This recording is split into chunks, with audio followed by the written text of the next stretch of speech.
Оройн төрөг үзэгчтэй улсын хурлын долоо дэлхийд дахин дуулж байгаа гол үйл явдлаас бэлтгэн хүргэдэг цагийн хүрд мэдээллийн хөтөлбөрийн пүрэв баргийн дугаар эхэлж байна. Эхлээд өнөөдөр үзүүлэх мэдээний хөтөлбөрийнхөө товч агуулгыг танилцуулъя. Монгол улсын засгийн газрын ажлын хэсэг өнөөдөр агаарын бохирдол хамгийн ихтэй гэр хороолд ажиллалаа. 42 мянган орчим айл өрхийн цахилгааны хүчин чадлыг нэмэгдүүлэх ажил эхэллээ. Монгол Улсын сургуулийн судлаачид 2005 оноос хойш агаарын бохирдлыг бууруулах талаар тасралтгүй 10 жил судалгаа хийсэн байна. Гэвч судалгааны нэгэн ч ажил хэрэг болоогүй байна. Монгол Улсын ерхий сайд хүрэлцэх Япон улсын засгийн газрын урилгаар тус улсад айлчилж байна. Тэрээр өнөөдөр Монгол-Японы бизнес эрхлэгчдийн форумд оролцож үг хэллээ. Гишүүдийн эрдэс бүрдээгүйгээс болж улсын хурлын чуулганы өнөөдрийн хуралдаан маргааш болж хойшиллоо. Эдгээр болон бус мэдээний дэлгэрэнгүй үзүүлэхээр бэлтгэлээ. Хөтөлбөрийн эхний хэсэгт бид утаа агаарын бохирдлын асуудлыг олон талаас нь хөндөж байна. Өнөөдөр бид утааны сэдвээр студид зочин урьж, утааны судалгаа хэрхэн үр дүнгүй өнгөрсөн болоод засгийн газрын ажлын хэсэг утааны голомтод ажилласан болоод бусад мэдээллүүдийг бэлтгэн хүргэхээр бэлтгэлээ. Иргэн бүр эрүүл аюулгүй орчинд амьдрах хэрэгтэй. Нийслэл хотын утааны 80% нь гэр хороолоос үүсдэг. Улаанбаатарын гэр хороололд 198 мянган үрх айл утаа үйлдвэрлэж байна. Нийслэлийн нэг иргэн жилд 317 кг хорт бодисоор амьсгалж байна. Сайжруулсан түлш утаа багтай 100 хязгаарлалтын бүс гэвч утаа багсаагүй хэвээр. За яг одоо манай сурчлах хэсэг нийслэлийн хамгийн их агаарын бохирдолтой хэсэгт ажиллаж байна. Ингээд хамтдаа сэтгүүлч Эрдэнэ бүрэнтэй холбогдъё.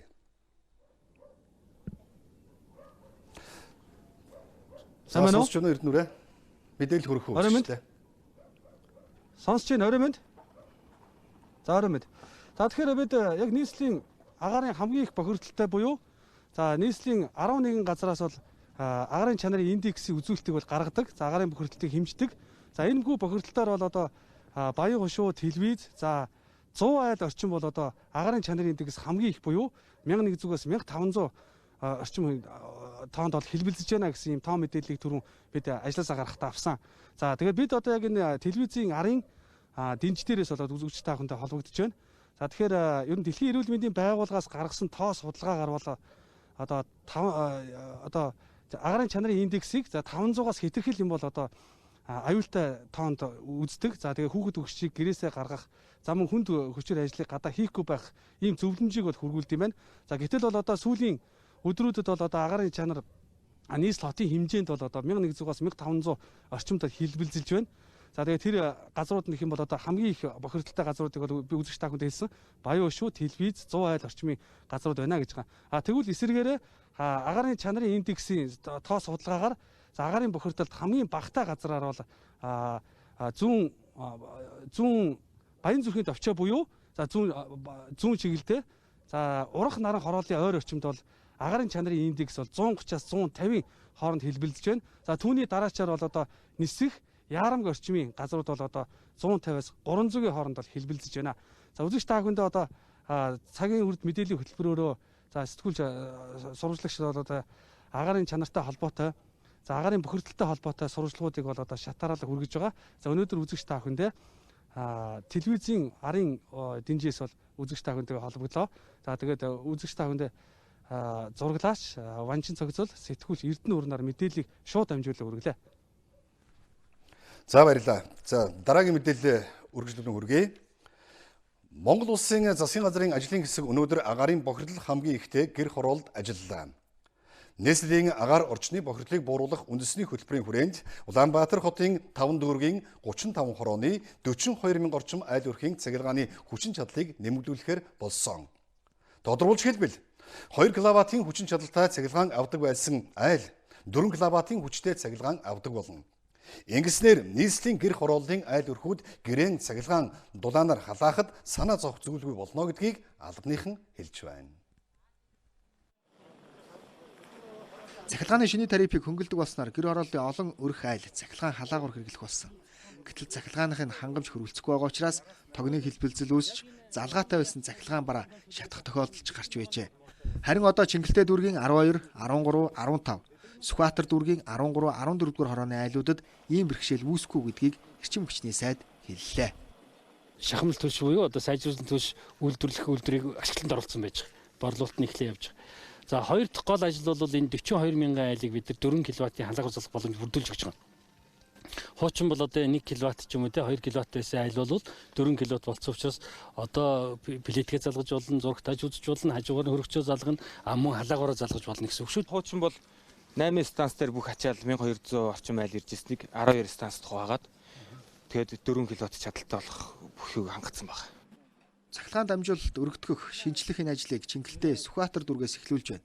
Өнөөдрийн байдлаар 21,360 гаруй мянган айлын цахилгаан хангамж барилга өгсрэлтийг хийж дуусгажээ. Цаашдаа 56 багц ажил хийн. Энэ ажлыг үндэсний 54 компани хамтран гүйцэтгэж байна. Урт хугацаанд бид ойрын хугацаанд энэ агаарын бохирлоо бууруулах гэдэг байгаа шүү дээ.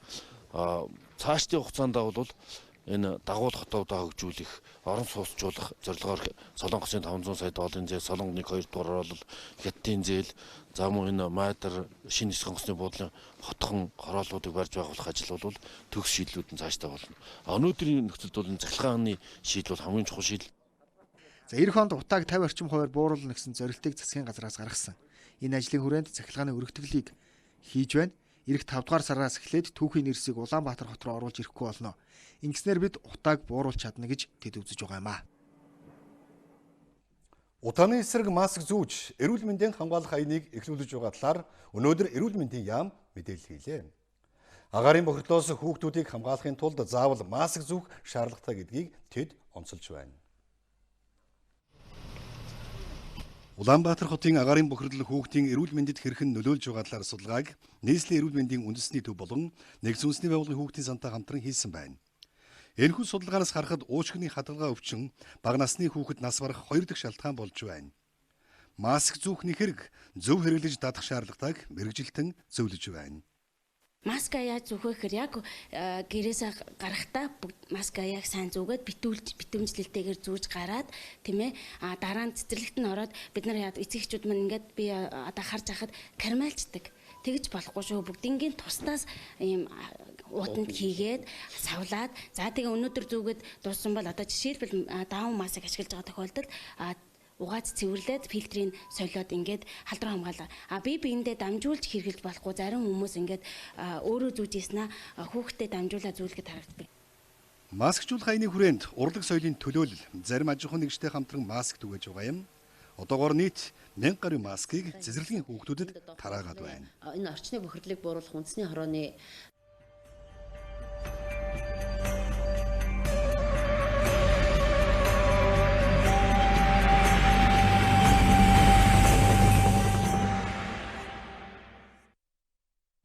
Улаанбаатар хотын утааг бууруулахад засгийн газраас олон хөтөлбөр төсөл хэрэгжүүлж байсан.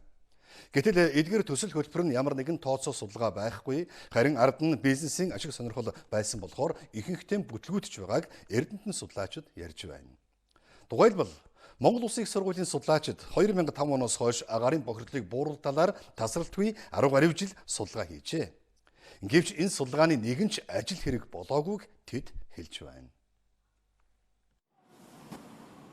За зарим дарга сайд нар олон улсын хуралд оролцохдоо эсвэл олон нийтийн өмнө гарч мэдээлэл хийхдээ багш судлаачдын хийсэн судалгааг ашиглаж хэлэх үгээ бэлддэг. Харин ажил хийх болохоор хэлснээсээ зөрөөд явчихдаг байна. Жишээ нь Монгол Улсын их сургуулийн хэрэглээний шинжилгээ ухаан инженерчлэлийн сургуулийн тэнхимийн эрхлэгч Содон Довг багшийн ахалсан судалгааны багийнхны хийсэн судалгааны материалыг та бүхэн харж байна. Тэдний судалгааг эмгэтгэхэд 3-аас 4 бот ном болохоор байгаа юм а. Өвлийн хотуудын дарга нарын форум гэж болол Мөнх 2 даргын эч, Бат 2 даргын эч илтгэлийг би бол одоо 3 жил бэлдэж өгчлээсэн. Тэгэл тэн дээр өөрсдөө санааг тусгаал агаарын бохирдлыг хийж гэн Улаанбаатарт ингэх хэрэгтэй, ийм шийдвэр гаргах хэрэгтэй гэд ийм ажлуудад бол өөрсдийнх нь одоо үг болгож бүр хэлүүлж байлаа. Удахгүй дараагийн дарга нь гарч ирэл тухайн төлөвлөгөөг бол өөрчлөлт шинээр төлөвлөгөөнүүд гараад ингээл явж байгаа. Нэг жишээ хэлэхэд 2008-аас 2009 онд Монгол Улсын их сургуулийн багш нар агаарын бохирдол судалгаа хийж бохирдлын 80% гэр хороолол бий болгож байна. Харин автомашин 2% бохирдлыг бий болгож байгааг тогтоосон. Тиймээс эхлээд гэр хорооллыг хязгаарлаж нэмж газар олгохгүй байх хэрэгтэй гэдгийг Эрдэнэтэд хотын удирдлагуудад санал болгожээ. Гэтэл шийдвэр гаргагчид тухайн жил агаарын бохирдолд 1 тэрбум төгрөг төсөвлөж энэ мөнгөөрөө тарилаа ус худалдаж авсан. Харин гэр орооллыг хязгаарлах дөрвтэй шийдвэр гаргаагүй. Энэ мэт олон жишээ байгаа юм а. Одоо утааны бохирдол гамшигын хэмжээнд хүрсэн. Хот орчмын агаарын бохирдол хорт хавдрыг үүсгэх шалтгаан нөхцөл болж байгааг гадны судлаачид тогтоожээ. Цагийн топоос үүсгэх хавдрын эрсдлийн индекс 1.4 байх олуулсан түвшинд хүлэмж зөвшөөрнө. Энэ бол одоо аюулгүй юмнууд байна гэж үздэг. Тэгэхээр Улаанбаатар хотын хэмжээнд бидний авсан зөвхөн 56 цагийн хэмжээнд авч үзэхэд энэ хэмжээ 0.8-аас 2.1 гарч байгаа. Монгол Улсын их сургуулийн 3 дугаар байр орчинд PM2 буюу агаарын бохирдлын нарийн ширхэг тоосонцорын судалгааг тогтмол хийдэг. Нэг ширхэг элсийг 40 хуваасантай тэнцэх нарийн ширхэгтэй тоосонцор хүний биед хамгийн их охирол учруулдаг байна. 2.5-ыг бол юу нь бол шүүж чаддгүй. Шүний шууд уушиг цаашаа цусанд одоо нөлөөлөх аюултай. Судалгаагаар агаарын бохирдлоор одоо нэгт 2-т орж ийн л гэдэг гэж. Тэр бол дандаа 2.5-аар л одоо илэрхийлж байгаа тоо. Гадны төсөл санхүүжилтээр манай улсын эрдэмтэд агаарын бохирдлыг бууруулах чиглэлээр судалгаа хийдэг. Жишээ нь утааны түлш үйлдвэрлэх талаар мөн захиргааны хөвсөрийг нэмэгдүүлэх зэрэг судалгааг манай улсын эрдэмтэд 10 гаруй жилийн өмнө хийж байсан. Гэвч тухайн үедээ ажил хэрэг бололгүй шүүгээнд үлджээ.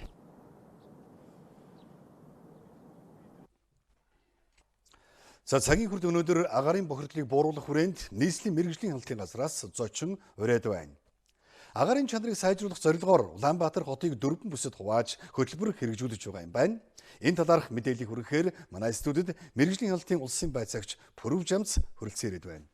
За танд орой минь хүргье. Танд бас орой минь хүргье. За агаарын чанарыг сайжруулах бүс тогтоосон гэж байгаа. Энэ бүсийг одоо хэрхэн яаж тогтоов? Энэ чиглэлээр одоо танай байгууллага ямар ажил хийж байна вэ? За 2017 оноос эхлээд нийслэлийн засаг даргуулан байгууллагын аялал жуулчлалын яамны сайд Улаанбаатар хотын агаарын чанарыг сайжруулах бүсүүдийг тогтоосон. За эдгээр 4 бүс маань суурьшлийн бүс болон агаарын чанарын үзүүлэлт индексийн хувьд бол харьцангуй ялгаатай байгаамаа. За энэ жилд мөн эдгээр бүс шинжилэн тогтогдсонтой холбоотойгоор бас бүсүүдийн хувьд өөрчлөлт орсон. За тухайлбал 4-р бүс маань төвийн хэсэг буюу орон сууцны 49 хорооны хэсэг. За 3-р бүс маань ганц Баян голын 1 хороо буюу Гандангийн хэсэг байх жишээтэй. За 1-р бүс бол Сонгон айрхын Чингэлтэй Сүхбаатар Баян зүрх дүүргүүд байршилж байгаа гэр орооллын бүс. 2-р бүс маань Сонгон айрхан Хаан уул дүүрэгт байршиж байгаа гэр орооллын бүсүүд гэж орж байгаа ийм жишээтэй байна. Одоо тухайлбал иргэдэд ойрхоноор тайлбарлахад танах гэр одоо хаана вэ? За манайх Хаан уул дүүрэгт хавцал байгаа. За Хаан уул дүүрэг маань бол бүсийн хувьд 2 бүсэд хуваагдж байгаа. 4 болон 2-р бүсэд хуваагдж байгаа. Тухайлбал орон сууцны хэсэг буюу 120 мянгад Хаан уул дүүргийн 1, 2, 3-р хороо 15-р хорооны хэсэг 4-р бүсэд хамаарч байгаа буюу дэглэмийн хувьд бүх төрлийн шатаах зуухыг хориглодог. Түүхийн нүрсний хэрэглээг хориглодог ийм ялгаатай юм бүсэд байршилж байгаа байна. За утааг бууруулах чиглэлээр өөр ямар хяналт тавьж ажиллаж байна вэ танай байгууллага? За манай байгууллагаас утааг бууруулах чиглэлээр нийслэлийн агаарын чанарыг сайжруулах бүсийн дэглэмийг мөрдүүлэхээс гадна нийслэлийн нийтийн дээвэрт явж байгаа дизель хөтөлбөртэй автомашины хаягдл утаанд хэмжилтийг хийж шинэ шалгалтын ажлыг хийж явж байна. За мөн түүнчлэн дотор агаарын чанарыг сайжруулах чиглэлээр тараагдсан сургууль цэцэрлэг эрүүл мэндийн байгууллагуудад тараасан агаар шүүгчний ашиглалт арчилгааны байдал шалгалт хийж байна. За иргэд яг юун дээр анхаарах ёстой вэ? Энэ талаар товчхон хэлээ ярих. За иргэдийн хувьд маань анхаарах шаардлагатай зүйлс маань юу вэ гэхээр тухайн иргэн маань аль бүсэд хамрагдаж байгаа.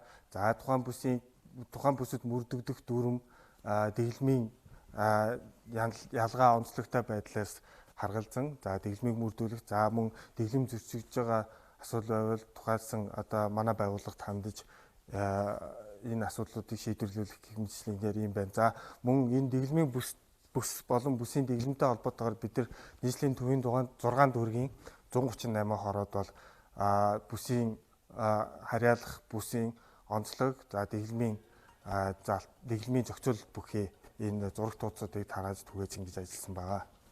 За баярлалаа. Ингээ бидний урилгыг хүлээж авч хүрэлцэн ирж ярилцлага өгсөн танд баярлалаа. Эрхэм үзэгчдээ утаа агаарын бохирдол нийслэлийн хүү бүс өөр байгаа бол хөдөө орон нутагт тэр тусмаа аймгийн төвүүдэд бас тулгамдаад байгаа гэдгийг үзэгч та бүхэн мэдж байгаа. Өнөөдөр гэхтэл Өмнөг аймгийн засаг дарга өөрийн Twitter хуудаснаа энэ талаар жиргэжээ.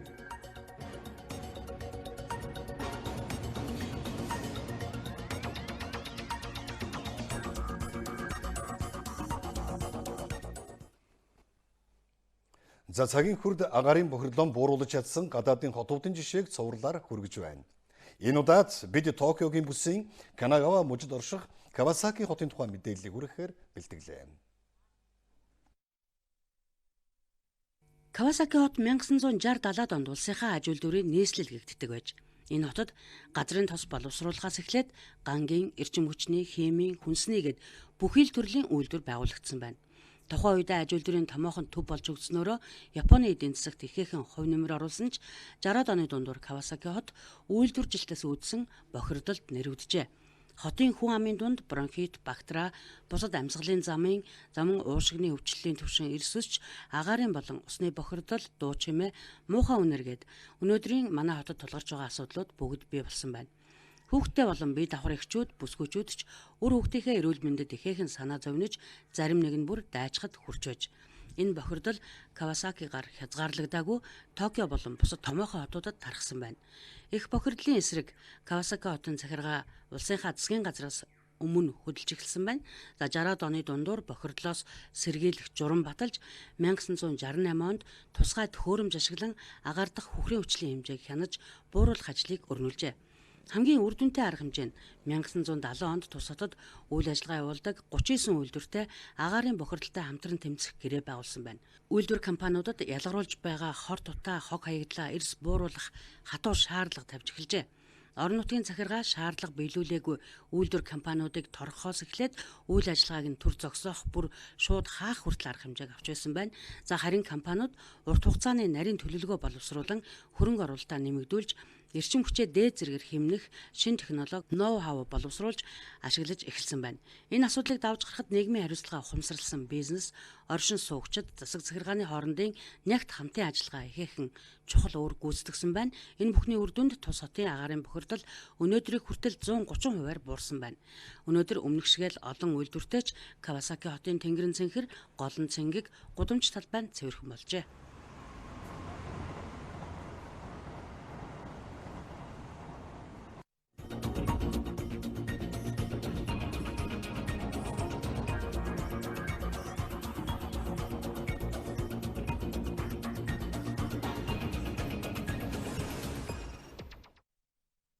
Цагийн хүрд мэдээллийн хөтөлбөрийн эдийн засгийн болон та бүгдэд хүрч байна. Өнгөрсөн 7 хоногт нийслэлийн төсөв батлагдсан. Хотын төсвийн талаар мэдээлэл хүргэхээр манай сэтгүүлч Батбаяр студид ажиллаж байна. За орой минь доктор. Орой минь. За Монгол улсын хүн амын бараг тал хувь нь оршин суудаг нийслэл Улаанбаатар хотын төсөв одоо батлагдсан тий. Тэгэхээр энд бол одоо зарлага, орлого одоо хэдэн төгрөгөөр тусгагдсан бэ? Энэ талаар мэдээлэл хүргэх үү? Бас бүтээн байгуулалтын талаар. За 2019 оны нийслэлийн төсөвт орлогыг бол 990 гаруй тэрбум төгрөг, зарлагыг бол 690 гаруй тэрбум төгрөг, улсын төсөвт 290 гаруй тэрбум төгрөгийг төвлөрүүлнэ гэж тусгасан байна. За нийт зарлаас 400 гаруй тэрбум төгрөг нь бол урсгал зардал, 200 гаруй тэрбум төгрөг нь бүтээн байгуулалтын зардал гэж тусгасан багмаа. За өмнөх жилүүдийн хотын төсөвт эрүүл мэндийн тусламж үйлчилгээг сайжруулах, боловсролын чиглэлд зарцуулах зардал нэлээд их тусдаг байсан бол эх жил хот байгуулалт нийтийн аж ахуйн чиглэлээр тусгагдсан зардлууд дийлэнх хэсгийг эзэлж байна. За төсвийг боловсруулахдаа урсгал зардлаа нэмэгдүүлээгүй, улсын их хурлаас гаргасан хууль тогтоомжийн хүрээнд нэмэгдэл цалин хөлсийг л нэмж тусгасан, тавилга эд тогшил унаа тэрэг орон тооны зардал нэгч төгрөг нэмж тусгаагүй гэж хэлж байсан юм. За эх жилийн хувьд өмнө нь хотын төсвүүдээр байгаагүй зарим зардлууд нэмэгдсэн байна. За тухайлбал улсын их хурлаас баталсан шийдвэрийн дагуу орон нутаг өөрийн өмчийн урсгал зардлыг хариуцахаар болсон учраас нийслэлийн харайнд байдаг сургууль цэцэрлэгүүдийн урсгал зардал болох 47 тэрбум төгрөг төсвүүдээр нэмэгдэж орж ирсэн байна.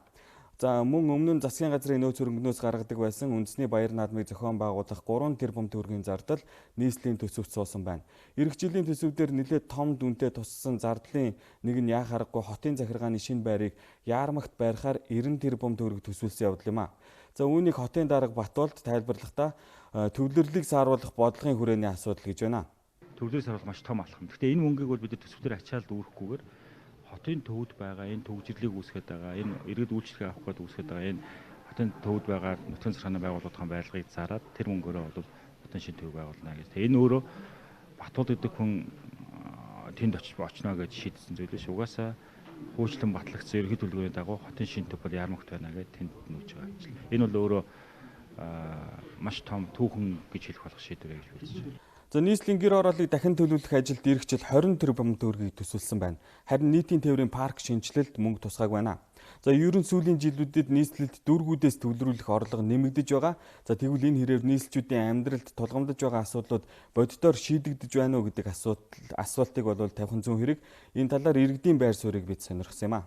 Хүүхд тоглуулаад, салхилуулаад, саатуулаад яаж ах тийм хүүхдийн талбай ногоон байгууламж юу ч байхгүй. Нэмж байгуулах хэрэгтэй. Байгуулын юу бай тоглоом ямар тоглоом хөө зүгээр цементэн тоглоом. Автобус л хэцүү юм би ч автобусаар дандаа явдаг болохоор төгжирч чигсдэг тэгээд л ерөөсөө явж өгөхгүй нэг зохицуулдаг арга байдаг юм болов гэж бодох юм биш. Энэ утаа мутаа одоо тэр айлуудаа гэр хороолоо барилгажуулах интернет асуудал байдаг бах та. За сүүлийн жилүүдэд нийслэлийн төсөвт зүүн хойд Азийн аялал жуулчлалын төв болох зорилтын хүрээнд гих 3-аас 4 тэрбум төгрөгийн зардлыг тусгадаг болсон. За эх жил 3 тэрбум төгрөгийг төсвөлсөн байна. За мөн 3 тэрбум төгрөгийг нийслэлийн 380 жилийн ойг тэмдэглэн өнгөрүүлэхэд зарцуулахаар тусгажээ. За үүнээс гадна нийслэлийн орон сууцны санд 10 тэрбум төгрөгийн зардал төлөвлөгдсөн байна. За энэ мэт төвчж болох зардлыг хотын нийтийн тээврийг сайжруулах, гэр хорооллын дахин төлөвлөлтийг эрчимжүүлэхэд зарцуулах хэрэгтэй гэсэн саналыг төсвийн хэлэлцүүлгийн явцад зарим төлөөлөгчдөөс гаргаж байсан юм а. Нийт улаанбаатарчуудын 57% гэр хороолт амьдарч байна. Бидний гэр хорооллын дахин төлөвлөлтийн асуудал нь гэр хорооллын асуудлаа шийдэхгүйгээр нь Улаанбаатарт цаашаа явахгүй. Одоо өнөөдөр бол үнэхээр одоо энэ Улаанбаатарт нийтийн тээврийн асуудал бол одоо бүр 90-ад он руугаа буцаад орж байна. Автобуснаас нөө зүгддэг, олддоггүй, гадаа энэ хүйтэнд даарч хүлээдэг энэ байдал бол маш одоо гамшиг хэмжээнд орж байна. Тэгтэл нийтийн тээвэр дээр тавьж байгаа одоо төсөв яг энэ дээр ямар арга хэмжээ авч яаж шийдэх вэ гэдэг зүйл бол ерөөсөө төсвөр алга байна. За гэр хорооллын утаа замын төгжрлээс гадна орон сууцны байрлалууд хуучирч муудаж байгаа нь яа харахгүй нийслэлчүүдийн хувьд бол анхаарал хандуулах асуудал болж байгаа юм. За нийслэл хотын хэмжээнд 30-аас 60 жилийн насжилттай 1000 гаруй орон сууцны байрлал байдаг. За хуучны байрлалууд эхнээсээ дулаан алдагдал ихтэй болж зундаа тусаал гоождөг, өвөлдөө цан цогтөг гэдэг асуудал бол нэлээд үүсэж байгаа. За тиймээс орон сууцныг хуучин орон сууцуудыг засаж сайжруулах чиглэлд мөн төсвийн бодлогыг чиглүүлэх шаардлага бол үүсэж байна гэж харагдаж байгаа юм а. 2019 оны нийслэлийн төсвийн талаар тодорхой мэдээлэл өгсөн Батбаярт баярлалаа. Баярлалаа. За одоо та бүхэнд тун утгагүй хүрэх мэдээлэлээ хүргэе. Токиод Монголын худалдааны төлөөлөгчийн газар нээгдэх гэж байгаа юм байна.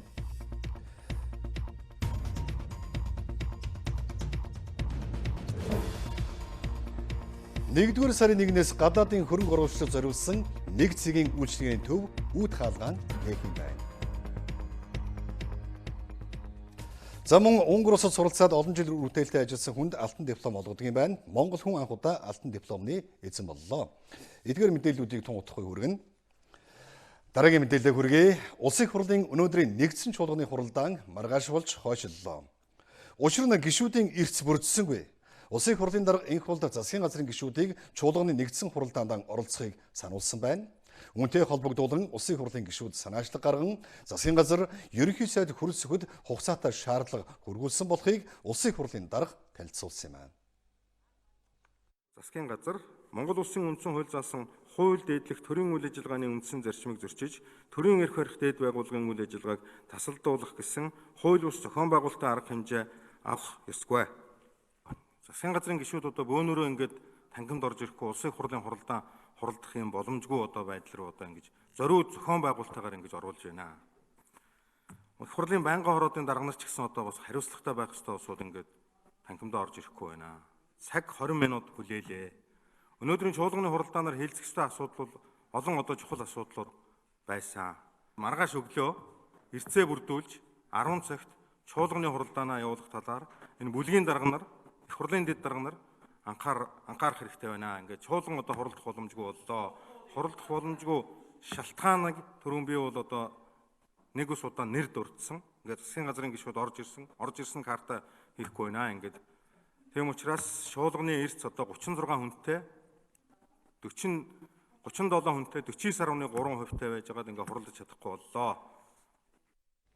За мөн чуулганы нэгдсэн хуралдаанаар өнөөдөр ашигт малтамлын тухай хуульд нэмэлт өөрчлөлт оруулах тухай хуулийн төсөл болон хамт өргөн мэдүүлсэн хуулийн төслийг хэлцэхээр байсан юм. Дээрх хуулийн төслийг засгийн газар 11-р сарын 21-нд нэг яралтай хэлцүүлэхээр өргөн мэдүүлсэн байжээ. Мөн хуралдаанаар хүнс хөдөө аж ахуйн хөнгөн үйлдвэрийн сайдыг томилох, боловсрол, сошиаллын спортын сайд цогцлмаг огцруулах асуудлыг хэлцэх тов гарсан юм. Эдгээр асуудлыг инхүү өнөөдөр хэлцэж чадсангүй. Улсын хурлын дарга энх болдыг хурал даргалах ёс зүйгүй гэж үзсэн гишүүд дахин мэдээлэл хийлээ. Тэд улсын хурлын даргыг хуулийн дагуу чөлөөлөхт хүсэлтэн өгөхийг шаардаж байгаа юм. Энэ шаардлагад 38 гишүүн гарын үсэг зуржээ. Улсын хурлын дарга энх болдыг чөлөөлөгдөх хүсэлтэд гаргахтал гарын үсэг зурсан эдгээр гишүүд байнгын хороодын хуралдаануудад суухгүй. Мөн улсын хурлын чуулганы нэгдсэн хуралдаанд оролцох боломжгүй гэж тайлбарлаж байна. Хамтдаа шудраг бус хонгил хоёр үүсэхгүй төлөө тэмцэх ёстой. Ингэж зам ёсны бизнесийн орчин, зам ёсны тэр эрх зүйт орчин гэж яриад байгаа, хууль дэдлэх орчин гэж яриад байгаа тэр зүйл чинь бүрдэх эхлэл тавигдана. Өнөөдөр бид нар үндэсний аюулгүй байдлын зөвлөлдүүдээс хойш хандна. За ингээд энэ бол одоо төсөлийн шат байх болно. Мэгомби энх болд гэдэг хүн маргаашийн дотор огцрохгүй бол бид нийт монголчуудтайгаа иргэний нийгмийн байгууллагуудтайгаа парламентын болон парламентын бус улс төрийн хүчнүүдтэй хамтарч жагсаал цуглаан бүх ард түмний эсэргүүцлийн тэмцэлдээ орноо. Манан арилсан цагт утаа арилнаа. Манан арилсан цагт Монголд шудрагос эргэн ирнэ гэдэгт би итгэж байгаамаа. Улсын хурлын дарга энх болдыг чөлөөлөгдөж ажиллаа өгөх ёстой гэдгийг 75 гишүүнээс 40 дэмжиж байгаа гэдгийг хэлж байна. Тэд шаардлага улсын хурлын даргад өгсөн байна. Улсын хурлын гишүүд Үдээс хойш улсын хурлын гишүүн оюун хурал энх хамгаалалтын нарын гишүүд үндсэн хуулийн цэцэд хандаж байгаагаа сэтгүүлчдэд мэдэгдлээ. Тэд засгийн газар үндсэн хуулийн холбогдох заалтыг зөрчиж парламентын үйл ажиллагааг доголдуулж байна гэж үзсэн байна. Монгол улсын үндсэн хуулийн ерөнхий сайд засгийн газрыг удирдах төрийн хууль биелүүлэх ажлыг улсын хурлын өмнө хариуцсан. Мөн засгийн газар үйл ажиллагаагаа улсын хурал тайлагнана гэж зохицуулсан. Гэвч засгийн газар хуулиар хүлээсэн энэ үүргээ биелүүлэхгүй байгаа учраас эдгээр гишүүд үндсэн хуулийн цэцэд хандаж байгаа юм байна. Монгол улсын төрийн үйл ажиллагаа бол тасралтгүй явах юм үндсэн хуультай. Давхар дээлтэй 15 гишүүн одоо улсын хурлын үйл ажиллагаа 2-7 хоног хууль бусаар бойкотлох одоо ийм үйл ажиллагаа хийж байгаа учраас бол энэ нь ямар үндслээр одоо үндсэн хууль зөрчсөн байна вэ гэдгийг одоо тогтоож өгнө гэсэн ийм хүсэлтийг гаргаж байгаамаа. Энэ улс төр хийж байгаа олон залуучуудын асуудалд арай эвийг олоод, эвийг зангидаж, ухаан зарж энэ Монголын ард түмний итгэл сэтгэл рүү ус битгий цацаасаа шудраг ёс гэдэг үгээр халахж ингэж Монголын төрийн эрх барих дээд байгууллагынхаа үн цэнийг битгий унгаагаасаа гэж ингэж одоо бодож байгаа. Улсын хурлын чуулганы дэгийн тухай хуулинд Монгол улсын үндсэн хуулийн тодорхой заалтыг илтэд зөрчсөн асуудал хэлэлцсэн. Монгол улсын үндсэн хуульд нэмэлт өөрчлөлт оруулахыг эсэргүүцгээс бусад шалтгаанаар гишүүн нам эвслийн бүлэг хуралдаанд оролцохгүй байх, мөн хурлыг орхиж гарахыг хориглоно гэж зохицуулсан байдаг юм байна. Ардчилсан намаас өнөөдөр агаарын бохирдол улсын өрийн асуудлаар мэдээлэл хийлээ. Улс орны өмнө олон асуудал тулгамдж байгаа энэ үед эрх баригчид эрх мэдлийн төлөө тэмцэлдэхээс өөр ажил хийхгүй байна гэж тэд шүүмжиллээ. Монгол улсын өрийн хэмжээ нэмэгдсэнийг ардчилсан намын гишүүд хэлж байна. Засгийн газрын өр 2016 оны 6 сард 16.6 их 80 төгрөг байсан. Тэгвэл энэ оны 6 сарын байдлаар 21.1 их 80 төгрөгт хүрсэнийг тэд хэллээ. Агаарын бохирдол гамшигын хэмжээнд хүрчгээд байгаа учраас дагуул хот байгуулах, ихтэйд сургуулийг хотоос нүүлгэх, иргэдийг орон сууцжуулах гэд олон ажилд анхаарах шаардлагатайг хөндлөө. Арс намын 9-р хурлаас бид одоо их хурлын төлөөлөгчдийн мэдээллийг гаргаж өчигдөр Монгол улсын их хурлын дарга, Монгол улсын ерөнхий сайд одоо энх болд хөрөлсөх нарт албан шаардлага хүргүүлсэн. Энэ шаардлагад бид бас яг энэ асуудлуудыг бүгдийг тусгасан байгаа. Нийгмийн амгалан тайван байдлыг алдагдуулж байна. Өөрсдөө доктортой байдлыг алдагдуулж байна. Өөрсдөө халаас илгээ хийж байна. Өөрсдөө өнөөдөр Монгол төрийн бодлогыг үндсэнд нь одоо жолоо цулбуурын бол ямар ч залууч чиглэлээр байхгүйгээр ингээд тавиад дутсан. Ингээд явж байна. Нэг улсаас хамааралтай гадаад өрийн хэмжээ нэмэгдэх нь үндэсний аюулгүй байдал тусгаар тогтнолд сөргөөр нөлөөлнө. Тиймээс цаашид нэг улсаас зээл авах асуудлыг хязгаарлах нь зүйтэй гэдгийг хэлж байсан юм а. Монгол улсын ерөнхий сайд хүрэлцэхийн Японд хийж байгаа албан ёсны ажил үргэлжилж байна. Өнөөдөр ерөнхий сайд Монголын үндэсний худалдаа аж үйлдвэрийн танхим, Японы гадаад худалдааг дэмжих байгууллагын хамтран зохион байгуулж байгаа Монгол-Японы бизнес эрхлэгчдийн форумд оролцож үхэллээ. Энэ үеэр хоёр орны худалдааны эргэлт өнгөрсөн оны мөн үеэс 55% өссөн нь Монгол-Японы эдийн засгийн түншлэлийн хэлцээр зохих хувь нэмрээ оруулж байгааг онцолсон үйл явдал болжээ.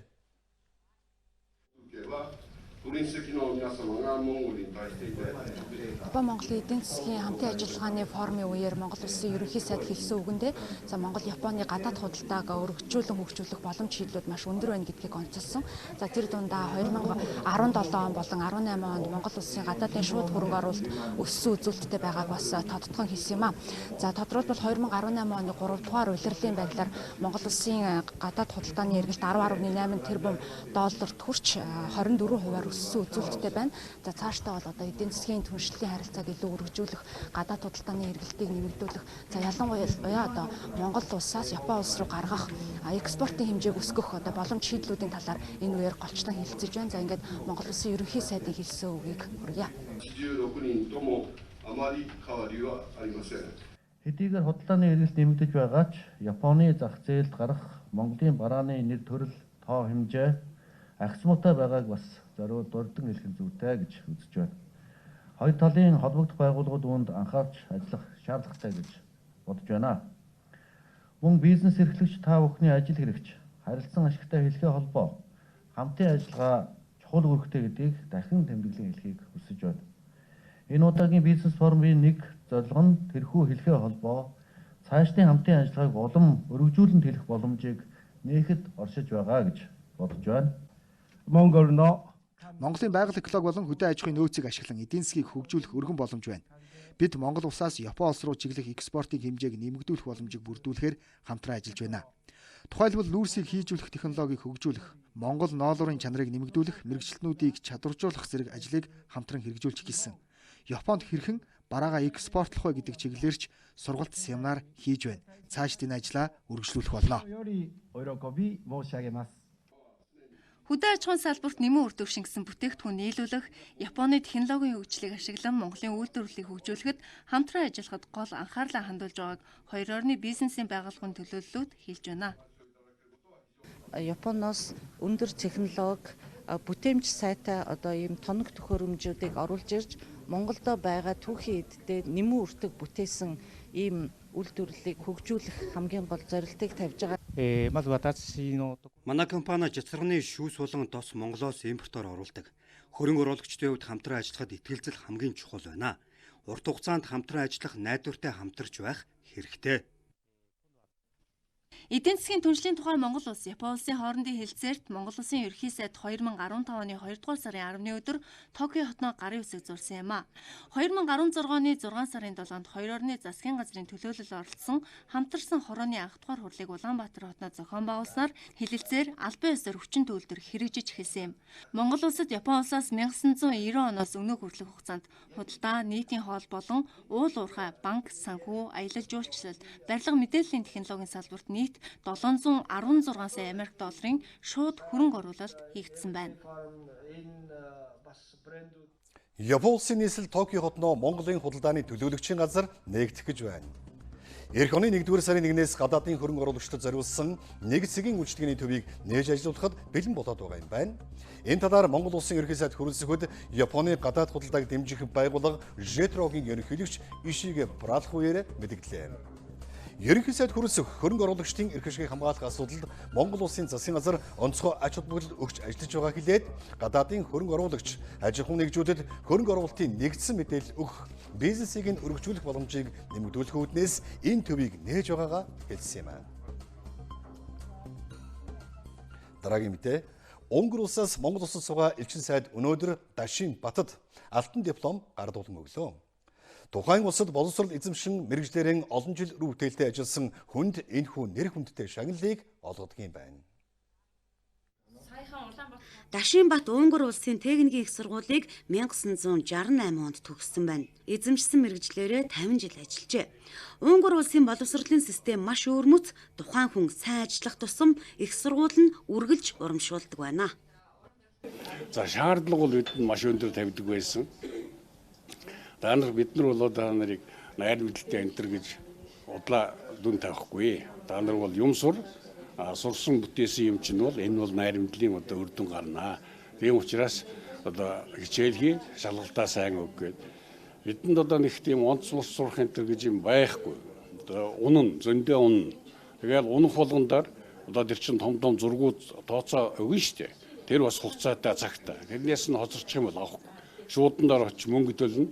Тэгээд тэрнийгээ сурлагынхаа дэвтэр дээр наалгаж ирээд тэгжээж орно. Шалгалтандаар унна. Дахиад мөнгө төлнө. Тэгээд ингэсээр явж л сургууль төгсөж ингээ одоо 50 жил болчихжээ. Унгарын тал бол өөрийнхөө оюутныг ч гэсэн биднийг ч гэсэн ганцхан суралцах нөхцөлийг хангаж өгдөг байсан. Унгар улсад жилдээ 200 гаруй оюутан тэтгэлгээр суралцдаг байна. Эзэмшсэн мэргэжлэрээ тухайн хүн үр бүтээлтэй ажиллаж байгаа эсхийг судалдаг алтан дипломын эзэн анх удаа тодорч байгааг Унгар улсаас Монгол улсад суугаа элчин сайд онцоллоо. 2019-с 2020 оны хичээлийн жилээс Унгарын засгийн газрын тэтгэлгээр 600 орчим оюутан элцүүлэх болно. Хоёр орны хамтын ажиллагааны хүрээндээ салбар бүрийн мэргэжлэр оюутнууд суралцж байгаа. Хамгийн гол нь тухайн хүн эзэмшсэн мэргэжлэрээ эх орондоо үр бүтээлтэй ажиллах нь чухал юм а. Олон хүн энэ нэр хүндтэй шагналын эзэн болно гэдэгт итгэж байна. Унгар улсад суралцсан оюутан 50 жил мэргэжлэр үр бүтээлтэй ажилласан бол алтан диплом олгодог. Харин 60 жил ажилласан бол алмаз, 70 жил бол төмөр диплом олгож тухайн хүний хөдөлмөрийг үнэлж анх төгсөөд авсан дипломыг нь өөрчилж өгдөг байна. Тун удахгүй танд хүрэх дараагийн мэдээлэлд танилцуулъя. Шинжлэх ухааны академийн их чуулган өнөөдөр болж шинэ академичтан сонгон шалгаруулж байна. Шинэ ховд хөгжлийн чуулган боллоо. Төвөөс аслагдсан баялаан давуу тал болон хөгжих олон боломж байгааг ховдчууд харжээ.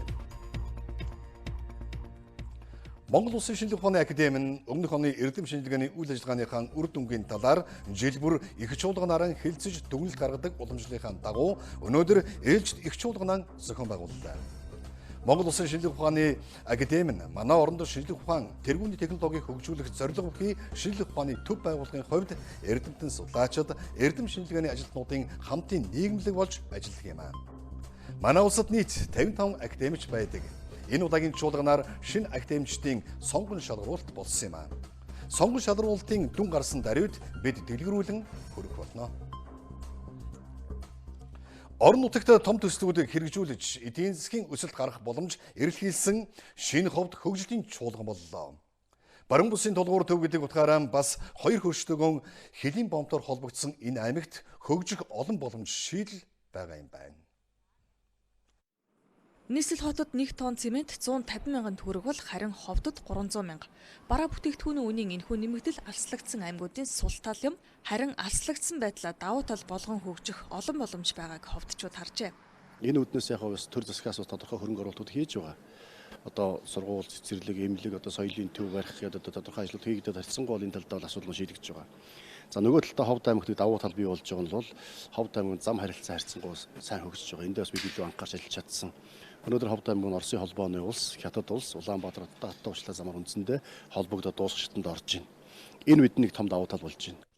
Баруун аймагуудыг холбосон зам дэд бүтэц сайн хөгжсөн. Харин одоо эрчим хүчний их үүсвэрээ импортын хараат байдлаас гаргаж чадвал орон нутаг хөгжих нэг гарц нэгдэнэ. Энэ бол Эрдэнэ бүрэнгийн усан цахилгаан станц юм а.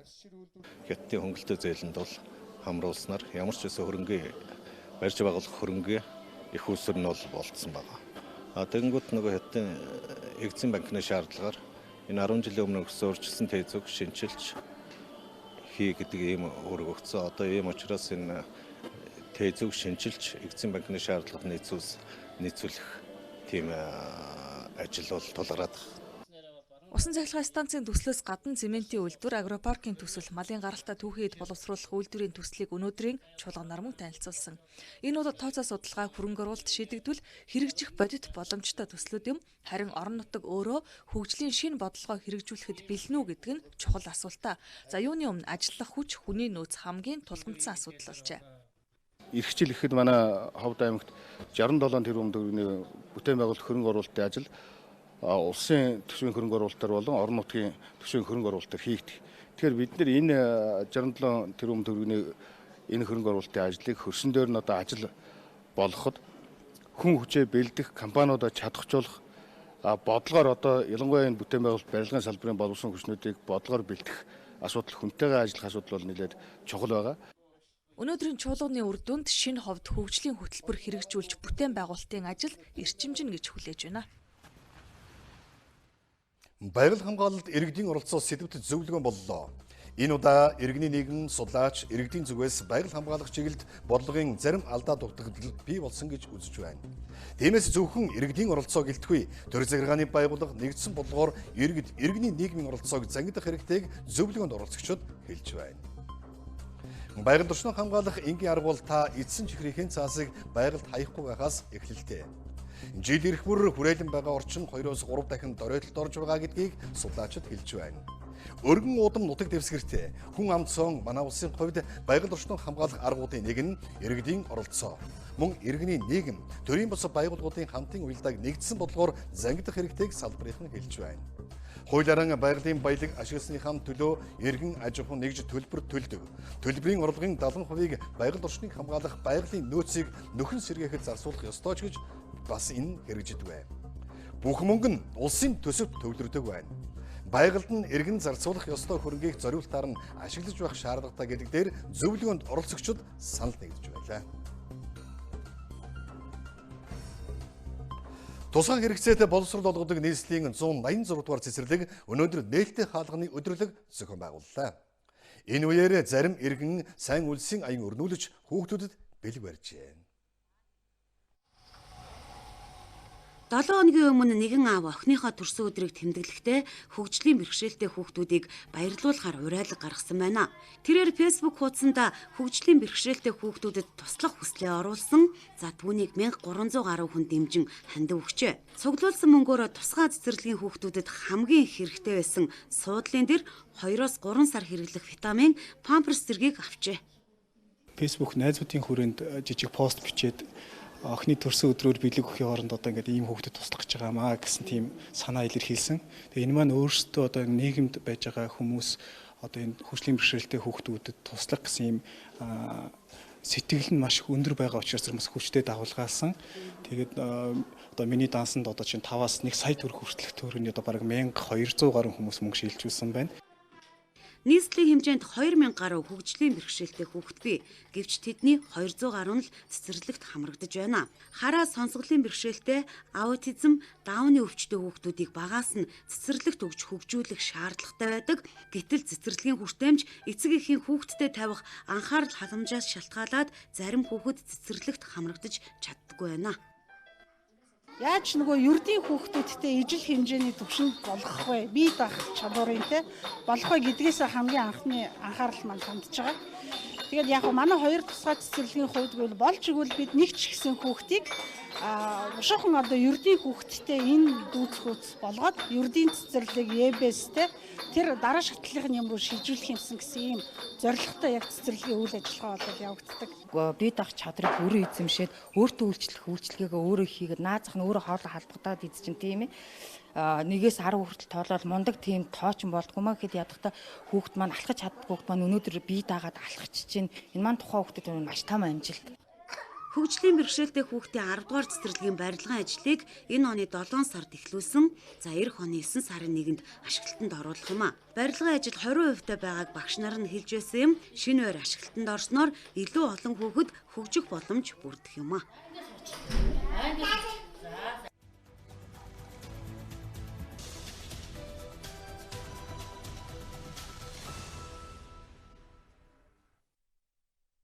Архим үзэгчдээ бид тавханд өнөөдөр бэлтгэсэн дотоод үйл явдлын мэдээлэл хүргэлээ. Одоо дэлхийн мэдээ танилцуулахаар студид тоомч Төвшин Жаргал ажиллаж байна.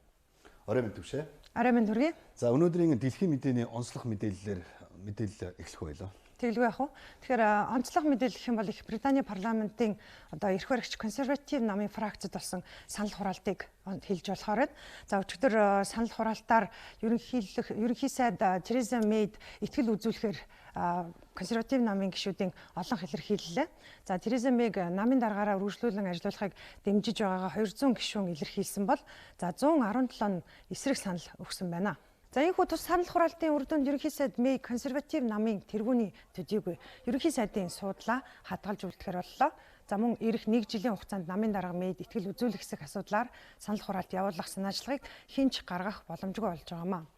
Тереза Мэй дэмжиж саналаа өгсөн гишүүдэд талархаж байгаагаа илэрхийлсний дээр эсэргүүцэгчид цөөнгүй байсныг хүлээн зөвшөөрч тэдний дуу хоолойг сонсох болно гэдгээ амласан юм. За гэвч парламентын нийтийн танхимд консерватив намаас сонгогдсон гишүүдийн 37% нь түүнийг намын даргын суудлаас огцрох ёстой гэж үзсэн учраас Тереза Мэй нэр хүнд тэр тэрээр буурлаа гэж орон нутгийн ажиглагчид тодорхойлсон байна. Харин энэ санал хураалтыг шаардаж бичгээр саналаа илэрхийлсэн парламентын гишүүдийн нэг Джейкоб Бриз Мог хэдийгээр олонхын дэмжлэгийг Тереза Мэй авсан ч тэрээр огцрох ёстой гэсэн байр сууриндаа хатуу байгаагаа илэрхийлсэн байна. За парламент дахь консерватив намын 48 гишүүн ерөнхий сайд намын даргадаа итгэл хүлээлгэхгүй байгаагаа илэрхийлсэн захидлыг албан ёсоор өргөн барьсан. За энэ нь консерватив намын фракцад ерөнхий сайд намын даргад итгэл хүлээлгэх хэсэг асуудлаарх санал хураалт явуулахад хангалттай тооны санал байсан юм. За хэдхэн хоногийн өмнө консерватив намын гишүүдийн ихэнх нь ерөнхий сайдын санал болгож байгаа Брекситийн гэрээний төслийг дэмжихгүйгээ илэрхийлж байсан. За гэвч нам доторх энэ санал хураалтыг явуулахад хангалттай 48 гишүүний гарын үсэг цуглуулж хүрэхгүй байх магадaltaй гэж таамаглал гарч байсан. За үүний зэрэгцээ ерөнхий сайд нам доторх санал хураалтаа хангалттай дэмжлэг авч чадахгүй огцрох өргөдлөө өөрөө гаргана гэсэн таамаглалч яригдж байсан юм. Одоо Тереза Мэй ерөнхий сайдын хувьд нийтийн танхимд Брекситийн гэрээний төслийг дэмжүүлэх үлдэж байна. За энэ гэрээг дэмжих хэсэг асуудлаарх санал хураалт тус танхимд өнгөрсөн 11-ний өдөр болох ёстой байсныг ерөнхий сайдын шийдвэрээр хойшлуулад байгаамаа. За өчигдөр Америкийн хөрөнгийн биржийн гол индексүүдийн хаалтын ханш ойролцоогоор 1% өсөлттэй гарлаа. Энэ нь Америкийн нэгдсэн улсын ерөнхийлөгч Дональд Трампын Вашингтон, Бээжингийн худалдааны харилцааны тухай хийсэн мэдэгдэл, за Huawei компани санхүү эрхэлсэн захирлыг барьцаагаар суллах Канадын шийдвэр зэрэгтэй холбоотой юм зах зээл судлаачид тайлбарлаж байна. За 5 гарагт аж үйлдвэрлэлийн Dow Jones индекс 0.64, өндөр технологийн компаниудын Nasdaq индекс 0.95%-аар S&P 500 индекс 0.54% өсөлттэй байсан байна. За Америкийн нэгдсэн улсын ерөнхийлөгч Дональд Трамп Reuters агентлагт өгсөн ярилцлагада худалдааны асуудлыг хөндөж хилцэх, дээд түвшний дээд уулзалт хийх боломжийг үгүйсэхгүйгүй байна. Гэхдээ тэрээр тодорхой тов хэлээгүй байна. За мөн ерөнхийлөгч Трамп Хятадын 200 тэрбум Америк долларын бараа бүтээгдэхүүнд 10-аас 25% импортын галын дотор ногдуулах шийдвэрээ түр хойшлуулж байгаагаа дахин мэдгдсэн. Одоогоор Америкийн нэгдсэн улс бүгд найрамдах Хятад ард улсын хооронд худалдааны шинэ гэрээ байгуулах 90 хоногийн хугацаа дуусаагүй байгаа учраас хилцээний үр дүнг хардсанаж байгаагаа тэрээр илэрхийлсэн юм аа. За мөн өчигдөр Wall Street Journal Хятадын нэрээ нууцлахыг хүссэн албан тушаалтны мэдэгдлээс иш татан Бээжин худалдааны маргаанаа зохицуулахын тулд аж үйлдвэрлэлийн бодлогоо өөрчилж гадаадын компаниудад зах зээлдээ өргөнөөр нэвтрүүлэх боломж олгохоор төлөвлөж байгаа тухай мэдээлсэн юм. За мөн хөрөнгийн зах зээлийн өсөлтөнд Канадын шүүхийн Хятадын Huawei компанийн санхүү эрхэлсэн захирлыг барьцаагаар суллах шийдвэр нөлөөлсөн гэж мэргэжилтнүүд харж байгаа. Тодорхойлбол энэ баримтчилгаатай холбоотойгоор Америкийн нэгдсэн улс Хятадын худалдааны маргаан эцэлэгдэх яриа хэлэлцээ нуурж болзошгүй гэсэн болгоомжлол хөрөнгө оруулагчдад байсантай холбоотой гэж үзэж байгаа юм. За харин Канадын шүүхийн шийдвэр нааштай гарсан нь энэ болгоомжлолыг няцаасан тооцогдож байна. За тиймээс ч өчигдөр мөн Токиогийн хөрөнгийн биржийн гол Nikkei индекс 451-жээр өсгөд нөлөөлсөн гэдэг тайлбар байна. За Хятадд Канадын дипломат шасан Майкл Ковригийг саатуулан орсон гэдэг өнгөрсөн мягмар гарагт хэвлэлүүдээр цацагдсан мэдээллийг Канадын гадаад хэргийн сайд баталлаа.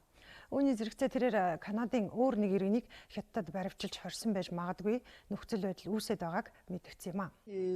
Канадын иргэн бидэнтэй өөрөө холбоо барьж Хятадын албаны хүмүүс асуулга авсан тухай анх мэдээлсэн.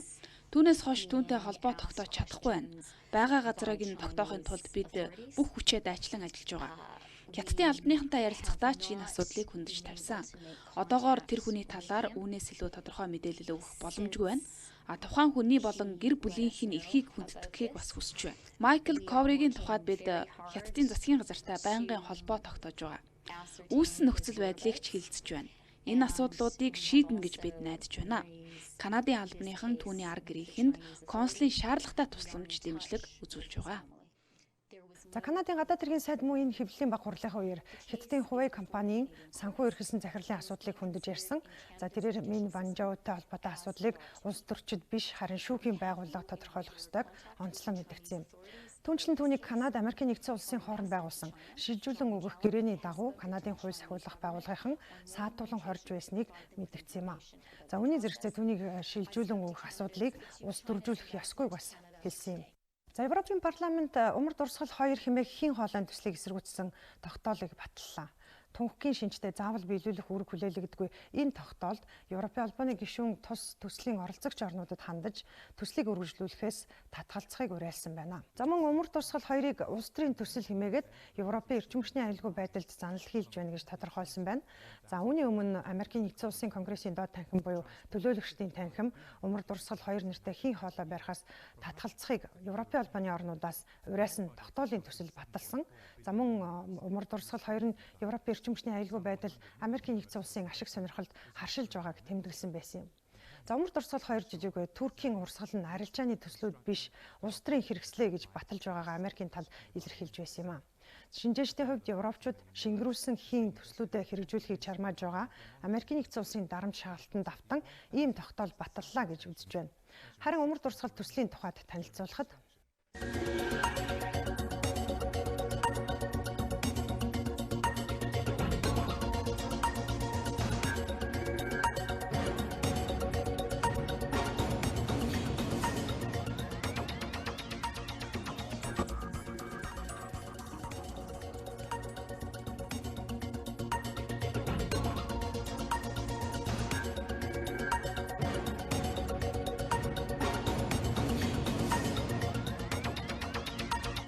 За үзэгч та бүхэнд өнөөдөр олон улсын эвлүүдээс хүлээн авсан мэдээллийг багцлан хүргэлээ. Анхаарлаа хандуулсанд баярлалаа. За тодорхой мэдээлэл хүргэсэн төвшин жаргалдаа баярлалаа. Одоо үзэгч та бүхэнд спортын ертөнцийн сонь содон мэдээллээс хүрэхээр спортын сэтгүүлч Баяр сайхан студид ажиллаж байна. Орой минь. Орой минь төргий. Үзэгч та бүхэндээ манай орнд болон дэлхийд дахинд болж байгаа спортын томоохон тэмцээн уралдаан үйл явдлын мэдээллээс хүргэе. Монголын хөлбөмбөгийн холбооныхон 2018 оны шилдэгүүдэд тодорхойллоо. Алтан бөмбөг ёслолын ажиллагаа болж шилдэгүүд тодорсон байна. Энэ талаарх мэдээлэлээр спортын мэдээ хэлж байна. Алтан бөмбөг ёслолын үйл ажиллагааны хамгийн ихний шагнал болох Монголын хөлбөмбөгийн холбооны ерөнхийлөгчийн нэрмжит шагналыг НТV телевизийн уран бүтээлчдэд олгосон юм а. Харин хамгийн ихний алтан бөмбөг буюу шилдэг шүүгчийн шагналыг энэ онд Азийн хөлбөмбөгийн холбооны элит шүүгчийн болцол үйлүүлсэн жаргал сайхан хүртсэн бол эмэгтэйчүүдийн багийн шилдэг дасгалжуулагчаар эмэгтэйчүүдийн үндэсний шгшээ болон Монголын тэмүүлэл клубын дасгалжуулагч гам бол тодорсон. Түүний хувьд үндэсний шгшээгийн хамтаар Зүүн Азийн аврагч шалгаруулах тэмцээний 1-р шатанд анх удаа өрсөлдөж 2-р шатанд шалгарсан. Мөн Токио 2020 зуны олимпийн наадмын урдчилсан шатны эрхийн төлөөх тэмцээнд 4 тоглолт хийж 4 гол бүртгүүлэн 1 оноо авсан зэрэг томоохон амжилтуудыг гаргажээ. Мөн оны шилдэг эрхтэй дасгалжуулагчаар үндэсний шгшээгийн ахлах дасгалжуулагч Майкл Вайс, оны шилдэг голоор Улаанбаатар Сити клубын хагас хамгаалагч Тэмүүжний Сэлэнг Пресс клубын хаалганд оруулсан гол, оны шилдэг гадаа тоглогчоор Атлетико 200 клубын хагас хамгаалагч Хашагучи Норито нар тус тодорсон бол шилдэг эмэгтэй тоглогчоор үндэсний шгшээг Ариус клубын тоглогч Алтан Туяа тодорлоо. Өөрийгөө авна гэж бодоагүй. Тэгэл яг тогтоол задлангууд за одоо угаасаа өөр хүний нэр агаах. За одоо ингээ босоод ингээ алга ташиг шинэ зэрэгэл багийнхантайгаа тэгээр үз. Тэгэл яг Алтан Туяагийн гүтэнд гайхал юу лээ гэж бод. Тэгэл ер нь жоохон баламгцсан. Сая 9 сард болсон Зүүн Азийн 1-р шат бидний хамт байгуулагдсан хамгийн анхны тэмцээн байсан. Тэр тэмцээн дээр эхний тоглолтын дээр болохоор амар их сандрал байсан. Олон улсын тэмцээн болохоор тэгэл эхний тоглолтын дээр бол ингээл төрийн дуулал явж байхад яагаад ч мэдгүй цаанаас ингээл нөлөөс ингээл урсаал гараад. Тэгээд яагаад тэр юм бол гэж сүүлд нь бодоодсон чи яхаагүй яг 8 жилийн турш хөлбөмбөг тоглож ирснээс хойш мөрөөдсөн зөвлөм нь болохоор тэгээд яхаагүй ингээл сэтгэл тоглоод тэгсэн баг гэж бодож байна. 2018 оны шилдэг эрэгтэй тоглогчоор Улаанбаатар Сити клубын зүүн жигүүрийн хамгаалагч Норжмогийн Цэдэн бол тодорлоо. Түүний Гуамын шгшээгийн эсрэг оруулсан гол Монголын эрэгтэйчүүдийн үндэсний шгшээгийн Зүүн Азийн аврагч шалгаруулах тэмцээний 1-р шатыг анх удаа давах болцдог үйлүүлсэн гол байсан юм а. Мөн тэрээр энэ шгшээгийн төлөө 10 тоглолтод оролцож 2 гол оруулж 4 голын дамжуулалт өгсөн байна. Маш сайхан жил бол өнгөрлөө. Зүүн Азийн аврагч шалгаруулах тэмцээний эхний шатыг бас маш амжилттай давсан. Тэгээд тэнд маш сайн тоглосон үндсэн дээр бас энэ шагналыг авсан болов уу гэж бодож байна. Маш их баяртай байна. Манай анхны багш үйл 20 дугаар сургуулиас би гарсан. Тэгээд болдоо багш болон Рэндо багш. Тэгээд сургууль дээд сургууль ороод Эрдэнэ очир дасгалжуулагч. Тэгээд Шгшээгт ороод 9 доржийн Отгонбаяр дасгалжуулагч. Одоо Шгшээгийн өдөрж байгаа Майкл Вайс дасгалжуулагч. Энэ бүх хүмүүст маш их баярлалаа. Энэ хүмүүсийн хүч хөдөлмөрөөр үдээ зэрэгтэй би бас явж байгаа болов уу гэж бодож байна. 2018 оны Монгол Улсын хөлбөмбөгийн шигшээгийн бэлэгдлийн 11 таалагчаар мөн хэрдэн хамгаалагчдаар Даваажав Түрбат Гардмагна Цэдэнбал хагас хамгаалагчаар Балжин Ямциндаа Сүндорч Төгөлдөр довтлогчоор Хаширдэн Наран болтноор нэрлэгдлээ. Бэлэгдлийн шигшээг тогтсон тамирчдын шагналыг энэхүү арга хэмжээнд урилгаар оролцсон домог таалагч Петр Шмихэл гардуулж баяр хүргэлээ. Боулингийн 2018 оны насан туршидын улсын аварга шалгаруулах тэмцээн Big Bowling төвдөр болж аваргууд нь тодорсон байна. Энэ жилийн улсын аварга шалгаруулах тэмцээнд 14 байгууллагын 80 гаруй тамирчид ур чадвараа сорилоо. Монголын боулингийн холбоо 1996 онд үүсгэн байгуулагдаж 2000 оноос эхлэн улсын аварга шалгаруулах тэмцээнийг зохион байгуулж эхэлсэн төвхтэй. 13 дахь удаагийн улсын аварга шалгаруулах тэмцээнд эрэгтэй 55, эмэгтэй 28 тамирчин ур чадвар сорилоо. За боулинг сонирхогчдын тоог нэмэгдүүлж, клубүүдийн үйл ажиллагааг идэвхжүүлэх зорилготой улсын аварга шалгаруулах тэмцээний аваргууд эрэгтэй эмэгтэй ганцаарчилсан, эрэгтэй эмэгтэй хос, дуруулсан хос, мастер гэсэн ангилалд тус тодорсон юм а. Тэмцээний эрэгтэйчүүдийн ганцаарчилсан төрөлд спортын мастер Лаас Үрэн, эмэгтэй ганцаарчилсан төрөлд спортын дэд мастер Нансалмаа нар төрүүлж аваргын алтан медалийг хүртсэн бол эрэгтэй хосын төрөлд спортын дэд мастер Оюунбол Батгүү нарын баг, эмэгтэй хосын төрөлд спортын дэд мастер Нансалмаа Отгон Эрдэнэ нарын баг төрүүллээ. Мөн тэмцээний гурвалсан холимог багийн төрөлд спортын мастер Содномдорч Гэрлээ Нацаг Дорж нарын баг төрүүллээ. Харин тэмцээний мастер ангилалд 42 тамирчин өрсөлдлөө. За энэ тэмцээнд эрэгтэйчүүдээс спортын мастер Төвшин Санаа, эмэгтэйчүүдээс спортын мастер Гэрлээ нар төрүүлж алтан медаль хүртсэн байна. Одоо үзэгч та бүхний анхаарлыг гадаад спортын ертөнцид болж байгаа тэмцээн уралдаан үйл явдлын мэдээлэлд хандуулж байна. Монголын мэдээ телевиз даваагаас баасан гарагт өдөр бүр 11-ээс 14 цагийн хооронд мэдээллийн шууд хөтөлбөрөөр хүргэж байна. Монголын мэдээг DD-шийн 7, Sky Media-гийн 11, Univision-ийн 13, Сансарын 3, MNBC кабелийн 41 дэх сувгаас хүлээн авч үзээрэй.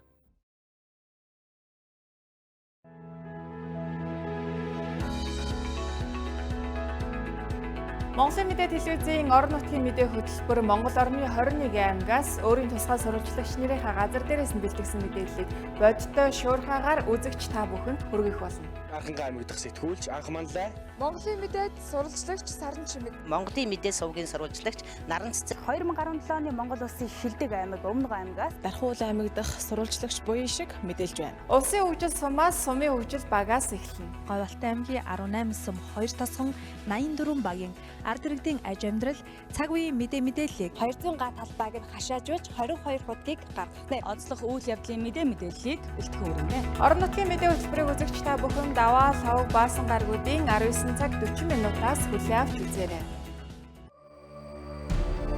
Монголын мэдээ телевизийн тойм тайлбар хөтөлбөр 2017 оны 3 дугаар сарын 25-наас нэвтрэж эхэлсэн. Хөтөлбөрөө даваагаас баасан гарагт 18 цагаас үзэгч танд шууд хүрч байна. Тухайн өдөр их оронд болоод олон улсад өрнөсөн үйл явдлуудаас олонний анхаарлыг татсан онцлог 3-5 үйл явдлын эргэн тойронд тоймчид мэдээллийг бэлтгэн хүргэж байна. Үйл явдал хэрхэн өрнөв? Үүнтэй холбоотойгоор өмнө нь юу болж өнгөрсөн? Ирээдүйд хэрхэн өрнөх хандлагатай байна вэ гэдгийг тоймчид олон талаас нь анализ хийж үзэгчдэд дүгнэлт хийх боломжийг олгосон бүтэн нэг цагийн хөтөлбөрийг өдөр бүр алгасахгүй хүргэсээр байна. Монголын үндэсний олон нийтийн телевиз 50 жилийн түүх. Одоо үзэгч та бүхэн ойрын өдрүүдийн цаг агаар мэдээ хүлээж авна.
Эргэн үзэгчдээ бид та бүхэнд цагийн хүрд мэдээллийн хөтөлбөрийн пүрэв гарагийн дугаараа үзүүллээ.